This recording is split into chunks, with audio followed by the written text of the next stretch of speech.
Важная круглая историческая дата все ближе. В марте мы отметим 250-летие со дня единения Ингушетии с Россией. Мероприятия запланированы масштабные: большое театрализованное шоу, выставки, народные гуляния. Пройдут Дни культуры Ингушетии в Совете Федерации и Госдуме, в регионах России и странах СНГ, а также гала-концерт в Государственном Кремлевском дворце. Процесс подготовки регулирует созданная в Минкульте рабочая группа. Ирина Цычуева расскажет больше. Главное мероприятие – настоящее шоу для жителей республики в рамках празднования 250-летия добровольного вхождения ингушей в состав российского государства пройдет здесь, на стадионе имени Бориса Дахкильгова. Это будет большой театрализованный праздничный концерт с участием заслуженных артистов со всей страны. Актеры надеются воплотить в реальность события тех времен и показать зрителям, как ингуши подписывали судьбоносный договор.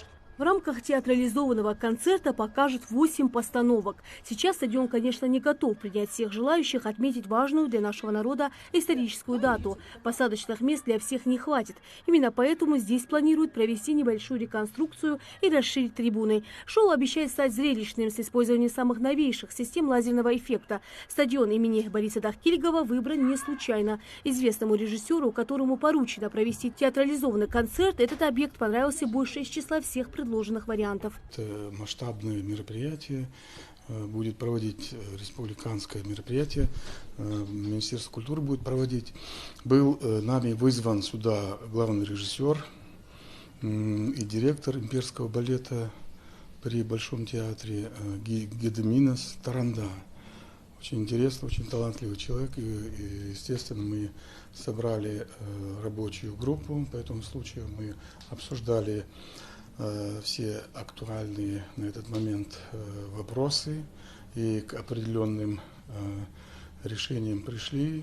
Ну, на данном этапе, на первоначальном этапе, в общем, мы и он, в том числе, он уже сейчас, будучи в Москве, уже создал свою рабочую команду. Рабочая команда сейчас занята над созданием сценария театрализованного шоу. В нем будут задействованы продюсеры и декораторщики из Москвы. В Министерстве культуры уже сформирована рабочая группа, ответственная за подготовку к предстоящему празднованию 250-летия со дня добровольного вхождения ингушей в состав России. В этот день по всей республике пройдут народные гуляния, а в музее выставки запланированы показы исторических фильмов и выступления известных музыкальных и других творческих коллективов. Задействованы все технический арсенал есть, то есть это и видеоэкраны, и голограммы, и лазерное шоу, реконструкции исторических эпох и участие артистов знаменитых, известных не только в России, но и за рубежом.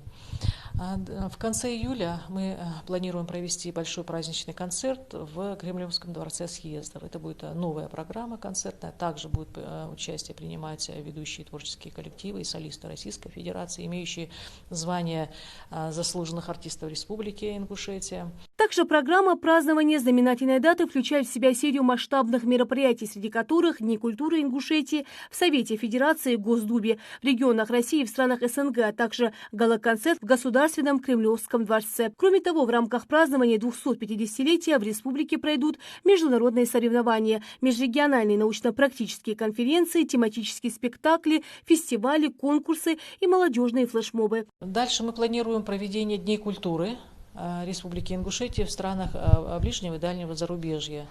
Это и музейные выставки, и выставки декоративно-прикладного искусства, и творческие наши выступления наших коллективов и солистов.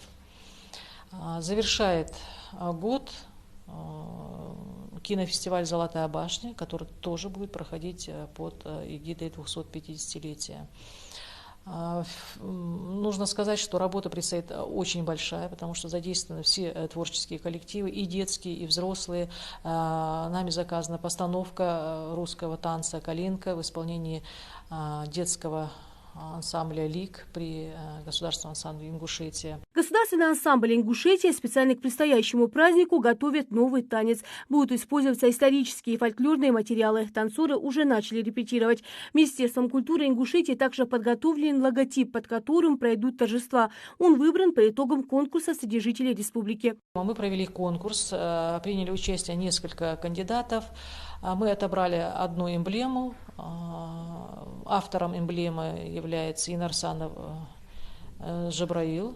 Да, мы использовали там цвета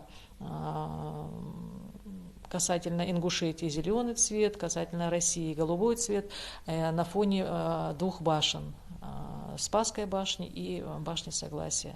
250-летие со дня добровольного вхождения Ингушетии в состав России республика отметит уже в марте, поэтому времени не так много. Все задействованные в мероприятии коллективы каждый день проводят репетиции, чтобы праздник оставил только теплые воспоминания и хорошее настроение. Рина Сычоева, Мэрбек Миржоев, Новости 24.